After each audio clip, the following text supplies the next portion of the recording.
제가 생긴 거 보면은 이게 책을 많이 안 읽게 생겼고 이제 책을 별로 안 볼 것 같다 이런 생각이 드실 수도 있는데 굉장히 책을 많이 봅니다. 생각보다. 꼭 항상 이렇게 주변에 읽다만 책이 있고요. 핸드폰 하다가 이렇게 지치면 이제 항상 이렇게 책을 봅니다. 그래서 제가 최근에 읽은 책 중에 이게 신대공황 이 책이 있어요. 제임스 리카즈라는 요 분이 쓴 책이거든요. 금의 미래라는 책에 대해서 제가 리뷰 영상이라 그러죠. 그걸 올려드린 적이 있었는데 그 제임스 리카즈 형님이 쓴 책이에요. 근데 제가 이 책을 읽어보다가 제 생각하고도 많이 가깝고 이제까지 말씀드린 내용이랑 굉장히 비슷해가지고 제가 그 얘기를 해드리려고 이걸 준비했습니다. 일단 플래시 크래시라는 경제 용어가 있습니다. 플래시 크래시. 이게 뭐냐면 갑작스러운 붕괴라는 뜻이에요. 그래서 주시장이 단기간에 폭락하는 현상을 말하거든요.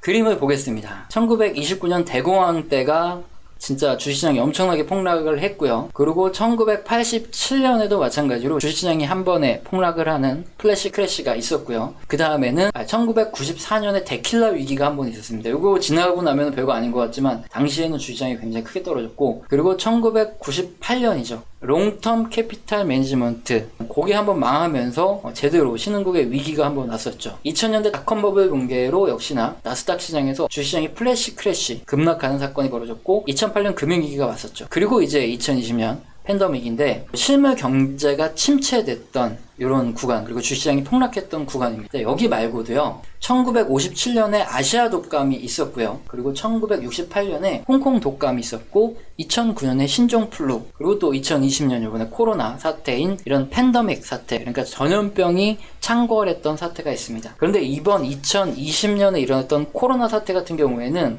과거와 다른 점이 있습니다. 바로 경제 위기, 그러니까 이 그림에 있는 주식시장이 크게 늘리는 경기 침체 또는 경제 위기 같은 이런 상황과 함께 팬데믹이 같이 찾아왔다는 거예요. 이 두 가지가 동시에 딱 찾아온 거죠. 대공황 때도 팬데믹이 발생하지 않았기 때문에 지금 한 번도 겪어보지 못한 이런 엄청난 그 위기가 지금 왔다는 겁니다. 그러면은 지난 1962년에 쿠바의 미사일 위기로 냉전 시대로 넘어갔고요. 그리고 지난 1973년에는 석유 파동으로 석유를 이제 달러로만 결제할 수 있는 페트로달러 체제가 그때부터 시작이 됐거든요. 근데 현재 코로나로 팬데믹은 인류의 또 다른 전환점이 될 가능성이 굉장히 높다는 거죠. 그래서 우리는 이 현실을 바로 보고 지금 어떻게 미래가 펼쳐질지 대응을 해야 되는데, 여기 요 신대공황을 쓴 제임스 리카즈 형님, 요 형님이 굉장히 제가 그동안 설명드렸던 내용, 경기 모니터링 해놨던 내용이랑 좀 비슷한 얘기를 많이 하셨길래 제가 오늘 설명을 드린다 이겁니다. 전 세계적으로 과거 이제 아시아 독감이라든가 홍콩 독감, 신종플루 같은 경우에는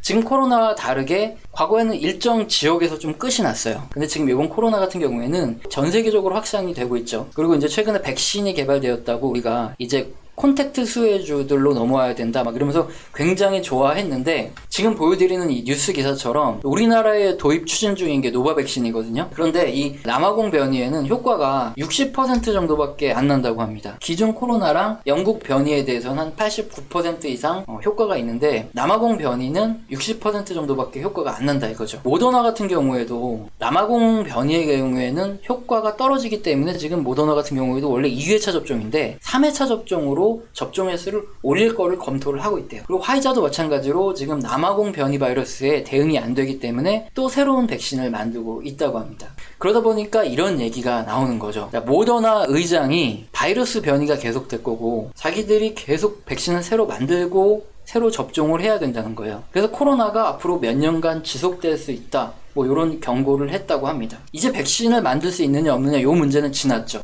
그게 아니라 코로나가 얼마나 더 많은 변이를 일으킬 것인가, 이 문제로 바뀌었다는 겁니다. 기존의 백신을 2방 맞은 사람도 여기저기서 변이가 나오면 또 백신을 또 맞고 계속 맞아야 된다는 거죠. 문제는 뭐냐면요, 백신의 항체 유지 기간이 6개월에서 1년 정도라고 이렇게 조사가 되고 있어요. 그렇기 때문에 변이가 나오잖아요. 그럼 또 맞았던 거 또 맞고 잘못하면 우리가 매주 백신을 맞아야 할지도 모르는 이런 상황이 된다는 거. 그렇다 보면 당연히 부작용의 가능성은 더 커질 수밖에 없죠. 우리가 이전과 같이 이렇게 마스크 없는 일상으로 돌아가기까지 어떻게 보면 정말 이 모더나 의장의 말처럼 몇 년간 지속될 가능성이 굉장히 높다 이겁니다. 자, 그렇다면은 이제 백신으로 크게 오른 콘택트 수혜주들에 대해서 지금 어떻게 보면 약간 좀 주의가 필요할 수도 있는 이런 상황이죠. 요거는 뭐 한번 기억을 해야 되겠죠. 우리 제임스 리카즈 형님의 신대공황 요 의견으로 돌아오면, 이제 코로나가 지속되고 있기 때문에 지금 실질적으로 미국의 불황도 지속이 되고 있습니다. 일단 지금 여러분께서 봐야 될 지표에 대해서 하나 설명을 좀 드리면 PC 개인 소비 지출 측정치라는 겁니다. 이게 뭐냐면요, 자영업자의 서비스업, 그러니까 지금 제조업은 굉장히 좋아요. 근데 자영업자들은 다 죽고 있거든요. 그래서 실물 경제가 어렵다 얘기하고 있는데 실제 이 차트가 그대로 나옵니다. 여기 보시면은 코로나 이전 상황을 아직도 회복을 못하고 있죠. 근데 제조업은 지금 막 코로나 이전 상황을 뚫어가지고 이렇게 올라가고 있는데 진짜 실물 경제를 볼 수 있는, 그러니까 한마디로 스몰 비즈니스는 다 망해가고 있다는 거예요. 여기 보시면 그대로 나타나요. 코로나가 지속되고 있기 때문에 어쨌든 미국의 실물 경제는 불황이 지속되고 있는 이런 상황입니다. 가장 큰 문제가 뭐냐면 바로 부채 규모라는 거죠. 여기서 이제 통화 정책과 재정 정책을 악화시킬 수밖에 없다 이건데요. 제가 부채를 한번 보여드릴게요. 이 미국의 가계부채 비율을 보시면은 2008년 금융위기 때 가계부채 비율이 아주 높았어요. 그래서 이때 이제 부동산이 폭락을 했죠. 그래서 미국의 가계부채가 이렇게 줄어들었습니다. 가계부채의 대부분이 부동산인데 무리하게 투자를 했다가 그 다음부터는 이제 무리하게 투자를 안 한 거예요. 그래서 그러면 이 미국의 GDP 대비 가계부채는 어디로 갔냐? 그냥 미국이 안정화된 거냐? 그게 아니라 미국의 GDP 대비 이제 정부 부채죠. 정부가 그냥 그 부채를 다 떠안은 겁니다. 사실상으로 2008년 금융위기 때 원래 같으면은 파산할 사람이 막 파산을 하고요. 죽어 낮아빠지는 사람들이 굉장히 많아야지만 이게 제대로 된 구조조정이 나타났고 이게 안정적으로 흘러가는데 2008년 금융위기 같은 경우에는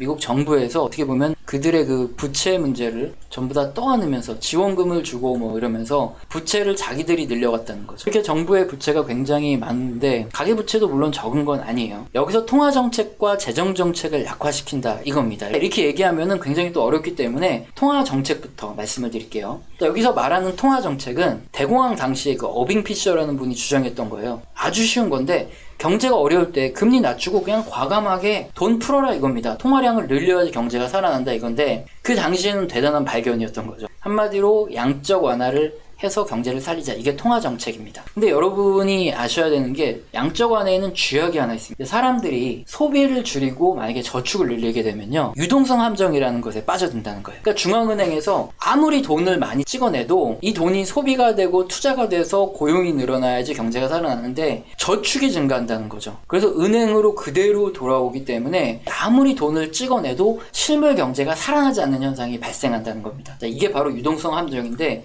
제가 차트를 보면서 설명을 드릴게요. 그림을 보시면은 미 연준에서 통화를 찍어낸 겁니다. 이게 본원 통화라 그래요. 코로나 때는 더 미친 듯이 찍어냈죠. 그러면 정상적인 상황이다. 미국의 경제가 똑바로 잘 성장을 하고 있다. 그러면은 통화량이 이렇게 증가를 해야 되는 건데 그렇지 않다는 겁니다. 본원 통화량 증가율 대비해서 통화량이 증가하는 양이 크지 않다는 거예요. 이걸 유동성 함정에 빠졌다고 얘기합니다. 미국과 같은 경우에 이미 유동성 함정에 빠져 있고요. 일본 유로존 같은 경우에는 이미 한참 전부터 유동성 함정에 빠져 있습니다. 여기 뉴스도 보시면 풀어도 돌지 않는 돈, 미국 유동성 함정에 빠졌나 이런 기사가 작년에 있었죠. 현재 미국의 부채가 상당히 많은 상황이기 때문에 미국인들 같은 경우는 금융위기 때 겪었던 이런 채무 불이행이라든가 세금 인상 아니면 인플레이션 등 이런 것들을 굉장히 트라우마처럼 떠올리면서 미래의 불확실성에 대비를 한다는 겁니다. 그림을 보시면은 팬데믹 이전의 개인 저축 그 파란색 지표가 팬데믹 이전의 개인 지표거든요. 팬데믹으로 인해서 작년에 이렇게 돈을 많이 줬어요. 소득 외 이전 소득, 그러니까 이런 실업급여 같은 게 굉장히 많이 이렇게 들어와 있는 이런 상황입니다. 그런 상황에서 개인들이 미래가 불확실하니까 일단 저축을 이렇게 늘려놓고 나머지 돈은 보조금이라든가 정부 지원금으로 이렇게 소비가 늘어났던 거죠. 그런데 마찬가지로 이제 바이든 형님이 이제 당선이 돼서 이렇게 돈을 또 주게 되면 요게 늘어나면은 요 금액에 대해서도 소비는 하겠지만 저축도 또 많이 늘어날 수밖에 없다는 거죠. 제임스 리카즈 형님의 신대공황에 보면 그런 의견이 나오고 있는데 정부 지원이 무한정 해줄 수는 없잖아요. 그러니까 이게 끝나고 나면은 사람들은 그걸 대비해서 저축을 좀 더 많이 늘려갈 확률이 높다. 이렇게 이해하시면 되고요. 결국에는 이것이 바로 유동성 함정을 더 악화시킨다 이겁니다. 근데 당장 지금 상황만 보면 정부의 재정 확대, 그러니까 정부가 지원을 많이 해주면서 소비가 굉장히 늘어나 있는 이런 상황이기 때문에 당장은 눈에 보이지 않지만 제임스 리카즈 형님의 의견이 단기적인 부분이 아니라 중장기적인 관점을 말할 때는 유동성 함정은 계속될 가능성이 있다는 거죠. 통화정책에 대한 부분은 지금 당장에 나타날 부분이 아니라서 좀 시간이 지나봐야 알 수 있겠지만 어쨌든 유동성 함정에 빠져 있고 돈만 풀어내는 통화정책은 실패할 가능성이 어느 정도 있다. 이 부분에 대해서 제임스 리 가정님도 얘기하고 저도 돈을 푸는 문제 이게 언제까지 지속될 수 있을지 이 부분에 대해서 좀 우려가 되는 건 사실이에요. 이 팬데믹이 아까 보여드린 대로 이렇게 장기화되는 가능성이 있잖아요. 코로나가 몇 년간 지속된다 그러면은 미국에서 계속 무한정 돈을 풀 수 있을까요? 웬간한 수준에서는 줄여야 될 수밖에 없는 이런 상황이 펼쳐질 거기 때문에 이 부분을 첫 번째 알아야지 미래를 예측할 때 쓸 수 있다 이거고요. 자, 두 번째로는 정부가 돈을 이렇게 풀어주는 거 있죠. 이 재정 확대 정책인데 현재 상황에서는 이게 가장 효과적으로 먹혀 들어가고 있죠. 자주 설명드린 케인즈 형님의 유효 수요 이론이죠. 수요가 늘어나려면 정부가 계속 돈을 써가지고 수요를 늘려야 고용도 늘어나고 투자도 늘어나고 경제가 살아난다. 이 부분이거든요. 지금 보여드리는 그림이 이제 미 연준의 대차대조표라는 거예요. 대차대조표가 이렇게 올라간다는 말은 뭐냐면은 미 연준이 미국 정부의 국채를 매수한다는 겁니다. 이렇게 지금까지 사실상 일정 구간에서는 국채 매수량을 줄였지만 지금 코로나로 역시 국채 매수량이 늘어나고 있다는 거예요. 지금 질문 주신 내용 중에 이게 있습니다. 미국의 실물 경제는 어려운데 주식시장이 올라가는 이유에 대해서 여기 보시면 아까 개인 소비 지출 측정치를 설명드렸을 때는 요쯤에 있었죠. 그러니까 실물 경제는 여기 있는데 이게 미국 소매 판매 같은 경우에는 요거 집계가 되는 게 이렇게 제품이라든가 이런 것들의 소매 판매가 집계가 돼요. 그러니까 우리가 실제 주식시장에서는 제조업이라든가 서비스업이라든가 실제로 눈에 보이는 매출이 잡히는 것들이 사실상 이런 것들이 기업의 실적이 되고 매출이 되고 영업이익이 되고 그래서 주가가 올라가는 거잖아요. 그림을 보시면 미국의 집계 가능한 소매 판매 금액이거든요. 이게 사실상 어떻게 제조업이나 서비스업의 소매 판매 지수인데 여기 보시면 이게 코로나 이전 수준을 지금 한참 넘어섰어요. 그러니까 우리가 딱 봤을 때는 사람들이 소비를 많이 안 하는 것 같아도 이 데이터를 딱 보면 지금 코로나 이전보다 훨씬 더 많은 소비를 하고 있어요. 그래서 주가가 이렇게 많이 간 겁니다. 그럼에도 불구하고 아까 보여드렸던 자영업자의 소비, 그러니까 우리 같은 자영업자들 굉장히 어려운, 그러니까 스몰 비즈니스까지 포함한 소비는 요 부분에 있다는 거죠. 이 그림에서 또 하나가 미 연준은 이게 이렇게 좋아질 때까지 저금리를 유지하고 돈을 풀겠다는 거예요. 주시장은 이미 좋은데 연준에서 돈을 계속 풀겠다고 하니까 주시장이 계속 올라갈 수밖에 없던 그 이유입니다. 네, 현재 상황에서 정부가 돈을 푸는 이 재정 확대 정책이 지금 상황에서는 가장 효과적이죠. 경기를 살리는데. 미국과 같은 경우에는 정부 부채가 굉장히 많아요. 그럼에도 불구하고 부채를 갚는데 필요한 달러를 그냥 연준이 찍어내면 됩니다. 그렇기 때문에 채무 불이행의 가능성이 제로예요. 기축통화국가니까. 그래서 세금의 인상을 만약에 한다. 이번에 증세 문제가 나왔는데 나중에 하겠다고 얘기했죠. 공화당의 입장에서는 돈 푸는 걸 줄이고 세금을 올리고 하면서 부채를 줄이는 것을 지금 얘기를 하고 있지만 사실상 부채를 줄이는 게 큰 도움이 되지 않는다는 거예요. 왜냐하면은 증세를 하게 되면은 오히려 경제 성장에 발목을 잡죠. 그만큼 소비를 많이 안 하고 기업들의 이익이 낮아지고 그래서 배당이 적게 들어오고 하니까 오히려 증세라는 거는 미국이 세금을 올려서 부채를 줄인다. 이게 장기적으로 좋을까 아니면은 그냥 냅두는가 이 문제를 봤을 때 증세를 하지 않는 게 훨씬 더 효율이 좋다 이겁니다. 중장기적으로 봤을 때도요. 1945년에 2차 세계대전이 있었고요. 그때는 미국이 전쟁 국채를 발행해가지고 부채 부담이 굉장히 컸어요. 근데 그때 어떤 식으로 경제를 살렸냐 하면은 금리는 굉장히 낮춰있는 이런 상황에서 높은 수준의 인플레이션을 유도를 했어요. 예를 들어서 2%의 기준금리를 유지하고 아니면 국채금리도 2%를 유지하고 나서 소비자 물가 상승률이라든가 이런 인플레이션이 4%의 인플레이션이 지속이 된다. 그러면은 인플레이션이 증가하는 속도만큼 자산 가격이 굉장히 크게 상승을 하고 걷어들이는 세금이 늘어나기 때문에 35년 안에 미국 정부가 실제 갚아야 될 부채는 아주 절반으로 줄어들어 버리게 됩니다. 막대한 부채를 가지고 있기 때문에 애초에 증세를 한다던가 세금을 걷어서 국가 부채를 상환하는 것 자체가 불가능하다는 거예요. 1837년 이후에 미국의 국가 부채가 제로였던 구간은 진짜 단 한 번도 없다는 거죠. 이 그림에 나와 있는 분모가 GDP고요. GDP고 이게 부채입니다. 이게 GDP 대비 정부 부채가 지금 한 106% 정도 이렇게 와 있는데 미국의 경제를 살리는 이 방법은 단 하나예요. 지금처럼 금리를 고정을 한 상태에서 인플레이션을 유발해가지고 GDP를 계속 끌어올리는 이 방법밖에 없습니다. 이게 부채 실질적인 가치를 줄이고 정부가 이제 안정적인 건실한 상태로 되는 유일한 방법이에요. 자, 예를 들어서 이제 기준금리를 현재 상태에서 계속 유지해요. 그 다음에 정부가 돈을 엄청나게 많이 풉니다. 그래서 지금 100억 정도 있는 이렇게 있다면 200억으로 돈을 늘린다 그럴게요. 그러면은 통화량이 늘어나게 되면 이론상으로 주택가격은 2배가 될 수 있어요. 근데 그러면은 정부가 100억의 빚을 지고 있는데 통화량을 막 2배, 3배 쏟아버려서 주택가격이 2배가 되면은 정부에서는 고정된 세금을 받는 게 아니라 퍼센트로 세금을 받습니다. 그러다 보니까 정부가 지금 돈을 미친 듯이 풀어서 자산 가격을 뻥튀기 시켜놓으면 세금이 굉장히 많이 들어오기 때문에 이 부채를 갚기 너무나도 쉬워진다는 거죠. 지금 우리나라 상황이 딱 그래요. 부동산 가격이 너무 많이 오르고 자산 가격이 너무 많이 올라서 정부에서 세금이 진짜 너무 많이 들어오다 보니까 돈을 아무리 많이 써도 GDP 대비 정부 부채 비율이 굉장히 안정적인 상태로 유지되는 거예요. 미국 같은 경우에가 과거 2차 세계대전이 끝나고 나서 그런 식으로 부채를 해결을 했어요. 지금 옐런 누나랑 파월 의장이 바라는 부분이죠. 뉴스 보시면 옐런 물가 용인으로 악명 높아.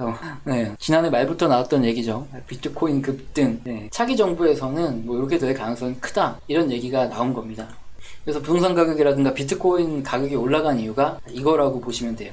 결국에는 가장 중요한 거는 지금 미국이 경제를 살릴 수 있는 유일한 목표가 인플레이션입니다. 근데 지금 문제가 하나 발생을 하고 있어요. 그게 뭐냐면은 돈을 지금 아무리 많이 풀어도 소비자 물가 상승률이 잘 안 올라가요. 물가를 올리려고 지금 혈안이 되어 있는 마당이고 그래야지 미국의 재정이 건전해지고 모든 문제가 해결되는데 돈은 아무리 풀어도 지금 물가가 올라가지 않는 이런 황당한 상황이 펼쳐지고 있습니다. 그러다 보니까 정부 부채만 늘어나는 상황이 펼쳐진 거죠. 소비자 물가 상승률이 2%는 넘어가는 이 시점에 기준금리도 인상하고 경제도 살아나고 그러는데 지금 그림 보시면 택도 없죠. 이런 황당한 사건이 지금 벌어지고 있는 겁니다. 그러면은 이제 미국이 어떤 해결책을 낼지 제임스 리카즈 형님의 의견을 한번 우리가 들어볼 필요가 있는 거죠. 리카즈 형님은 참고로 금을 굉장히 좋아하시기 때문에 과거 역사적으로 2명의 미국 대통령이 해결책을 실행을 했는데 한 명은 성공하고 한 명은 실패했습니다. 대공황이 발생했던 1933년에 미국은 역사상 가장 극심한 이런 디플레이션 상황에 처해 있었어요. 그리고 1933년 3월에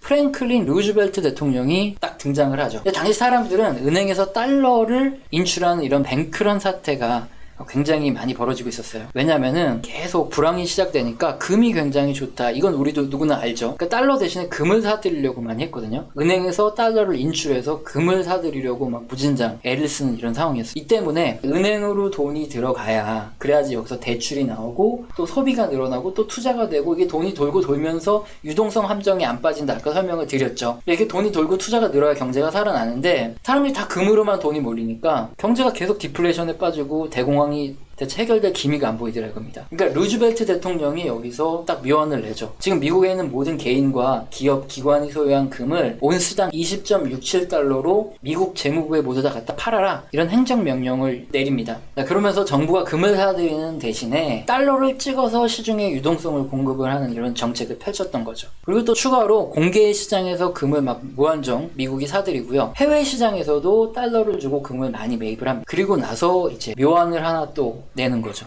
이렇게 달러를 굉장히 많이 시중에 풀어가지고 금하고 바꿔놓고 20.67달러에 교환되던 금값을 계속 올립니다. 서서히 조금씩이요. 이러면 어떤 현상이 일어나냐면요. 일단 사람들한테 달러를 줬어요. 그래서 달러를 가지고 있고 미국 지금 정부가 금을 가지고 있죠. 그런데 금값이 서서히 올라간다 그러면은 상대적으로 달러의 가치가 평가절하돼 버립니다. 그러면은 달러의 가치가 떨어지면은 인플레이션이 발생하죠. 그런데 1920년대, 30년대 지금 이 루즈벨트 대통령이 취임했던 30년대는 대공황으로 인플레이션이 아니라 디플레이션이 너무 심해지는 상황이었죠. 이런 식으로 인플레이션을 일으켜서 정책이 성공하고 경제가 살아나게 됩니다. 어떤 일이 있었냐면 1933년에 10월쯤에 루즈벨트 대통령이 라디오 방송에서 달러화를 계속 조정해 나간다. 그러니까 달러화를 더 풀 거다. 이런 계획을 언급하자마자 밀 선물 그 가격이 당일에 40%나 급등하기도. 결국에는요. 1934년에 금 1온스당 35달러까지 이렇게 많이 치솟아요. 그렇게 되면서 인플레이션이 따라서 유발이 됐고요. 주식시장도 상승하고 부동산 가격도 상승하면서 결국에는 경기가 회복이 되게 됩니다. 이런 성공했던 루즈벨트 대통령의 사례가 바로 지금 현재 적용을 해보면 된다. 이게 바로 제임스 리카즈 형님의 의견인데 여기에 또 하나의 배울 점을 얘기해줘요. 그러니까 닉슨 대통령이라고 있는데 이분은 실패를 합니다. 금 1온스당 달러의 가격을 또 올려서 이렇게 경제를 살려보려고 했는데 하필이면 1971년에 달러화가 다른 유럽 국가들이 신뢰를 잃었던 니네 진짜 금이 있냐? 막 이럴 정도로 굉장히 안 좋았던 시대거든요. 그러다 보니까 뭐 유럽에서 보유한 달러를 가지고 금으로 교환하려고 엄청나게 노력을 합니다. 그러다 보니까 닉슨 대통령이 이제 금태한 중지를 선언해요. 그러면서 정부의 금 가격 통제는 결국에 이제 1970년대 초에 전부 다 끝나고요. 대신 1974년부터 이제 미국인들도 그때부터는 금을 직접 소유할 수 있게 됐어요. 그래서 금 가격이 진짜 미친 듯한 급등세를 보입니다. 어쨌든 그러면서 1980년대에는요 금 가격이 온스당 35달러에서 800달러로 치솟게 됩니다. 그렇게 급등하면서 인플레이션이 극에 달했고요. 요게 1981년에 심각한 경기 침체가 오게 되죠. 여기에서 제임스 리카즈 형님은 뭐라고 얘기하고 있냐면 금을 원래 좋아하시는 분이니까 뭐 전체 포트폴리오의 10% 이내로 금을 투자할 것을 권유하는 분이란 이거는 우리가 알아둬야 되는데 현재 미국 정부와 연준이 이렇게 경기를 회복시킬 수 있는 즉 인플레이션을 일으킬 수 있는 유일한 방법이 금 가격을 올리는 거라 이렇게 얘기를 해요. 그렇게 되면 상대적으로 달러의 가치가 저평가되기 때문에 인플레이션이 유발될 수 있고 결국에는 과거 1930년대처럼 루즈벨트 대통령이 성공했던 것처럼 경기를 살릴 수 있다는 거죠. 사실 이 부분에 대해서 제임스 리카즈 형님이 얘기하는 부분, 그래서 결국에는 금을 사두면 어쨌든 미국이 돈을 많이 풀었으니까 금값은 올라갈 거고 어쨌든 장기적으로는 위너가 될 거다. 그리고 미국 정부도 이런 방법을 쓰지 않을까 싶다. 뭐 이게 이제 제임스 리카즈 형님의 의견인데 저는 뭐 이 형님 의견은 존중하지만 제 의견을 좀 드리자면 지금 금을 매수하는 부분에 대해서는 저는 조금 잘 모르겠어요. 왜냐면은 그림을 좀 보여드리면 장기적으로 금 가격이 상승한다 이 부분은 저도 인정을 해요. 솔직히 장기적으로 금 가격은 상승할 겁니다. 돈을 계속 풀으니까 달러를 계속 풀으니까 상승할 건 인정하는데 지금 2011년도에 금 가격이 이렇게 최고점을 찍고 2015년에 보시면은 금 가격이 거의 반토막이 날 정도로 가격 변동성이 굉장히 심한 게 지금 금이죠. 물론 제임스 리카즈 형님도 금 가격은 변동성이 굉장히 크기 때문에 눌리는 요인도 굉장히 많고 그래서 10% 이내로 투자하라고 말을 했지만 여기서는 이제 사두면 좋다 얘기를 하고 있어요. 어쨌든 지금 이 시점에 사가지고 잘못 물리면 또 이렇게 한번 떨어질 수도 있는 거죠. 그렇기 때문에 저 같은 경우에는 일단은 지금 금을 뭐 10%라도 너무 고점일 수 있으니까 매수한다는 거는 별로 이렇게 좋다고 보여지진 않고 정말 이 과거 1930년대 루즈벨트 대통령 때처럼 정말 미 연준이 대놓고 이제 금을 매수하면서 달러 가치를 강제적으로 절하시켜서 인플레이션을 유발하는 이런 정책을 펼치겠다. 만약에 이런 뉴스가 나오면은 그때는 이제 금에 들어갈 용의가 있다는 거죠. 그러면 이 부분 제임스 리카즈 형님의 신대공황이라는 이 책을 가지고 제가 이제 이 형님의 결론을 좀 드렸고 그럼 저의 결론을 드리면 저는 사실 미 연준이 금을 가지고 뭔가를 할 거라는 생각은 안 들어요. 금을 가지고 뭐 할 거라는 생각은 안 들고 일단 미 연준이 지금처럼 돈을 많이 풀면서 소비자 물가 상승률이 올라갈 때까지 기다릴 가능성이 더 커요. 그러면 실제 금리 마이너스 상태이기 때문에 지금 뭐 사람들이 투자도 많이 하고 전자재 가격도 그렇고 계속 올라갈 가능성이 좀 훨씬 많습니다. 실물자산 가격이. 그렇게 되면은 지금 보여드리는 미국의 소비자 물가 상승률, 물가 상승률도 결국에는 올라갈 가능성이 좀 크다고 봐요. 계속 이 저금리 상태만 유지해주면. 그렇게 해서 극복할 거다 이 생각이 좀 들어요.